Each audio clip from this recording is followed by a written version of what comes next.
this is going to be a round punch again. So what we're going to do is, this time we're going to maybe a little bit closer. So maybe in here, and that round punch comes. So I'm going to shoot right to the neck.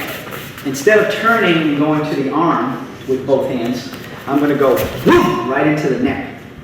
All right. That being said, what I did earlier, 1, 2, I'm achieving the same thing but more efficiently. So I'm building up. Understand the first one was because of the distance. Maybe I didn't have time to get here. If I tried to get in, I would have got clocked. But now, because I am that close, I might just what? Shoot in. See what I mean? You have to understand your distancing. Here, it happened, whoa, all of a sudden, I just want to make sure I'm not hit. So I'm going to strike in. There again, I can go lung 5 here, and I can also go into lung 6 on the forearm, as well as I might go into the bicep itself. So, but I want to shoot in, and this is going to half across the neck. So I'm going to drive in here. There again, all of the great points that I can get, specifically because of the angle. I'm probably going to hit more on the front side of the sternocleidomastoid. So I'm going to end up getting possibly stomach 9, more than likely large intestine 17, 18. So this is a slicing movement here. If anything, I want the muscle to actually peel back. Okay. So when he comes in with that, 1, this way. What you're going to do very similar as before is I'm going to shoot in with this knee. Okay. So I come here, 1, 2, this way.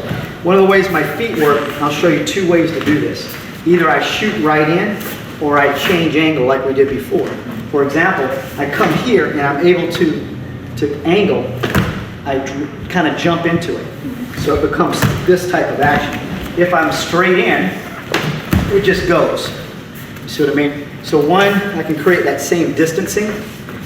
What's nice about this, just put your punch out, is here I can't really reach. As soon as I do this, I'm what? I was not able to reach the neck. Just by shifting my weight, now I'm what? I'm in position.